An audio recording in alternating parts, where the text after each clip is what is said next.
So as we explore the evolving landscape of Web3, now let's dive into the innovation and impact shaping this new era. So in our first panel discussions, our speakers are going to provide insight into the transformative technologies and their real-world application. So this time, the titles will be Defining Web3, Innovations and Impact. So first of all, I would like to invite the moderators of this session. Let's welcome Ms. Rachel Lee, Director of Web3 and Fintech Development, Hong Kong Cyberport. Let's welcome Rachel on stage.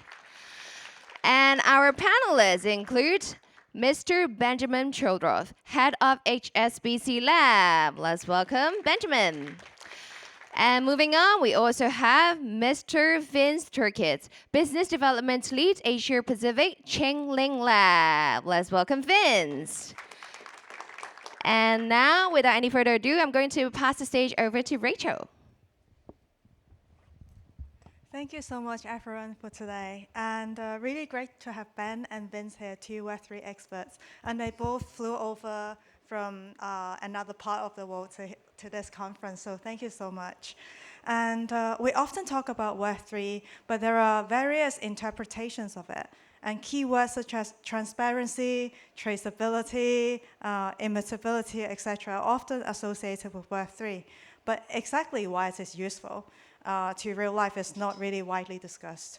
So in this panel, we'll discuss about the key characteristics of Web3 and how it enables new way of collaboration within our society. So we shall kickstart with maybe Ben, could you tell us a little bit about yourself first? Sure. Real pleasure to be here at Cyberport.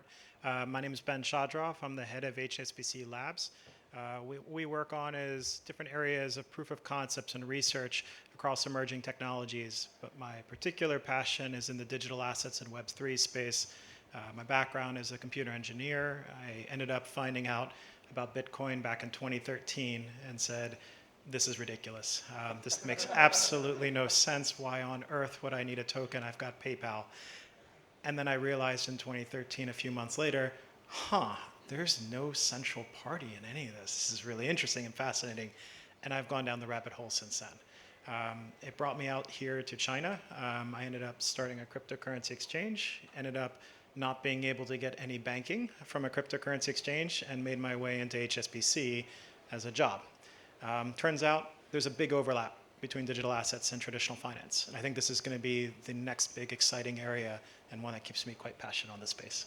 Right. Thank you so much, Ben. And Vince, can you share a little bit as well, please? Thanks so much, Rachel. And thanks very much to Cyberport and CVCF for having us come over here today. I actually didn't really have to fly in from anywhere. I was coming back from another conference, but I live right up the hill here. So I'm Hong Kong based, and I have been for about the last 30 years. I think where Ben comes at things from a more technology perspective, I come from a banking background. So I approach things from a more user-based background. I work with Chainlink Labs, and we are sort of leading the effort at bringing Web3 concepts into the world of traditional finance. So that's basically my shtick. I find myself more and more these days, just coming back from the conference in Beijing at Cybos, more and more these days we're inundated with the use cases that I think people like Ben have been pioneering. Thank you so much. And maybe we can start off with Ben on the definition that you felt would be the most appropriate for Web3, because I know you have been working on this a lot, even within the your entity and so on an appropriate sort of definition and what it might entail. Yeah. I was saying when we were discussing some of these questions, this is the hardest question. It's like somebody asking, what is art? It's in the eye of the beholder. For some people, Web3 means very different things. A lot of people have spent over 10 years now in defining what is that we're now trying to define. I do think that there's some key themes to Web3, and one of the biggest ones that I agree with is the concept of ownership. It's the idea that you can take ownership of something, digital in particular. I think when Satoshi created Bitcoin, that was one idea, was to say never before had we really seen something not existing in the real world that you could actually own. A digital thing that you could actually say definitively nobody else can have this. I grew up with Napster and MP3s, and of course you can copy and paste an MP3 infinitely. But with a Bitcoin, you can't. And you can prove it to everybody else that that particular one is, in fact, yours. And this concept then kind of spiraled out into many other areas. It doesn't just have to be a financial asset. It could be a piece of artwork. It could be any real-world asset managed by a custodian. I think we're still defining what is Web3, and we're just at the beginning of it. Again, a very technical answer, but nonetheless, I think there's going to be broad implications and what changes our world. We can use blockchain-based technology as one aspect, but there may be other aspects like pervasive computing, the actual mobile, and then eventually even augmented reality that may change our engagement models and how we interact on the internet. So Web3 is an evolution that is continuing to happen. And I remember, let's say, on the collaboration side, like maybe the enablement of various different users to interact who traditionally do not trust each other. So I don't know if Ben can share a little bit more on this front as well. I think, yeah, it's one of the biggest challenges is how do you get adversarial users to agree on something? Bitcoin really pioneered this concept that you can have an immutable ledger where you don't have to necessarily agree with your counterparty, but the core values of consensus are maintained. That's not something that's just intrinsic to Bitcoin. I would say banking, especially global banking, is just the exact same type of challenge. You're naturally going to be crossing borders in global banking, and you're going to have different laws and regulations where they may not agree with each other. Therefore, this concept of an immutable ledger can be used for many, many applications, and financial is one of them. But I think you can also say being able to showcase in a community that can span borders what your ideas and thoughts are another areas. Thank you so much. And would like to ask, like, with Vince, with these characteristics, how do you see Web3 can help to transform or upgrade offerings of various industries? And in your view, any high impact use cases that you might be able to share? Thanks. Sure. I mean, but before we get to the use cases, I think, and Ben would agree with this, but with each of the positive aspects of the Web3 world, we've run into a challenge that counterweights that. The concept of identity and provability of ownership. That's a two-sided coin, and there may be times when people want to, withhold identity. We also have the composability factor in smart contracts and the challenge of building smart contracts in such a way that they're not penetrable by offending counterparties. So each of these elements has a positive face and a face where there are issues to deal with. Now, I think you guys have a couple of slides, and one of the things that Ben and I were talking about prior to sitting down was this, the idea of how user-friendly is Web3.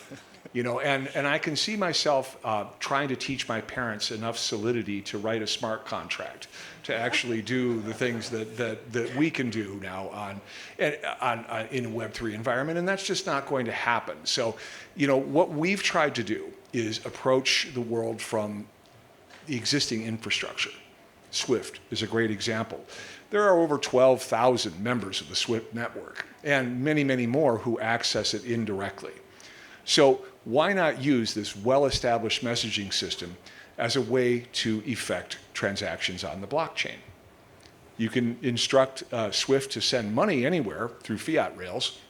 Why can't you use that same messaging infrastructure to be able to push a blockchain transaction, either on a single chain, whether it's public, private, permissioned, or open, or you can push it across multiple chains just by using, in this case, I'm not going to show you a demo. I was tempted to do that, but everybody uses their own Swift interface anyway. So we do have drop-down menus where you can actually select a counterparty, select the asset you want to transfer, push a button, and it goes.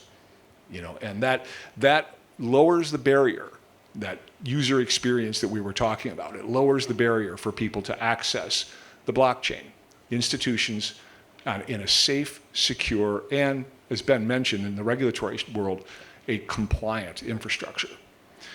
So I'm not going to go, sorry, Rachel, you're going to ask a question? Yeah. No, I just wanted to say your PPT is already up, so yeah. Oh, okay. Thank you. Yeah, well, I think that without going into it, and I don't want to give people a PowerPoint presentation, I'm conscious of the time. This is just an illustration, and you can read much more about this just by Googling us in the Web2 world. And you'll see the press releases on this, but it basically illustrates that what we've done is taken the old school MT500 series messages that are used in Swift and created a category for effecting transactions on the blockchain. I wanted to show you something else. I know a topic that came up in the previous talk. This is a project that we did here in Hong Kong, where we took, we had a digitally native person who wanted to get their net asset value data on a tokenized fund. They wanted to get that on chain. Why not have it on chain? They like everything else to be on chain, and they're holding the asset. So we simply took the fund administrator, which is JP Morgan, and ran the Fidelity's daily net asset file and ran it through what we call a distributed Oracle network. And I won't go into all of that, but it's the highly secure and compliant environment in which we operate. And then produced on ZK Sync, which happened to be the client happened to be the owner of ZK Sync blockchain, and gave them their net asset value on chain. But the reason I wanted to bring that up is that there's another really cool concept, and it combines artificial intelligence with this concept that we've been talking about of putting corporate actions such as NAV, stock splits, and so on chain. And we used our distributed Oracle network concept. We don't believe in just using one, because let's face it, there's still a lot of issue with LLMs as they can hallucinate and so on. So we use 3 to form a consensus. And we strip all the data that's available around the world for a given corporate action, such as a dividend or a stock split and so on, run it past the LLMs to make sure they all agree that this is the correct number, and then we put it into a smart contract environment in a structured database that's publicly available on blockchain. Any number of blockchains. We distribute it across several. Now this concept is live, and we're using it today. We're actually going into a second round of trials with it in Asia Pacific next year. So we'll be recruiting people out here in the fund management community.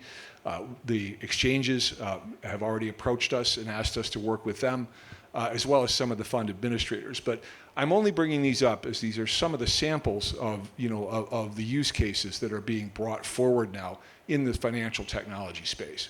I think this is going to keep evolving. Just like we saw in Web 1, it took open source protocols like HTML and the Apache web server to effectively establish something within the internet that people can latch onto and build on top of. As we got to Web 2, we got to asynchronous JavaScript, and again, these open protocols got widely adopted, and that really birthed the social media and all the financial giants that we have today. It's protocols like this that are going to bring us on to new use cases that allow us to be able to see what everybody else is doing and then use distributed ledger and new technology, LLMs, together in a trustworthy manner. And that's exactly the point. I absolutely agree with you. And the idea of having a set of standards and a set of protocols, common protocols that everybody can access, will open the gates for Web3 to proliferate. Not only through the financial system, and I tend to focus on that because I'm an ex-banker, but all through commerce and shipping of all different kinds, environmental applications, and so on. We were again speaking before this discussion, and before TCP/IP, websites could not communicate with each other. We had UDP. Yeah. But yeah. That's not right. easily. If you ended up having to go and craft every single TCP/IP packet, we were saying I'd be going back to the library. I'd be doing the internet's just not going to work out, guys. So we need common protocols. Yep. We need some way to communicate. And is TCP the best? It keeps evolving. You've got Google putting out Quick and other forms, but it keeps evolving. But you need that stake in the sand to say, here, this is a way we can do it effectively. Exactly, and that's why we don't want to nail anybody down to any single technology. I think a single closed blockchain technology to connect the entire world was at one time a really cool idea. But what we've realized as this technology continues to evolve is that everybody has different features that they want in a blockchain.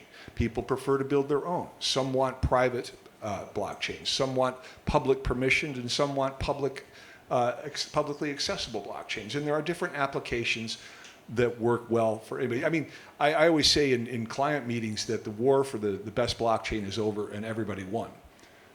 Because there are just numerous...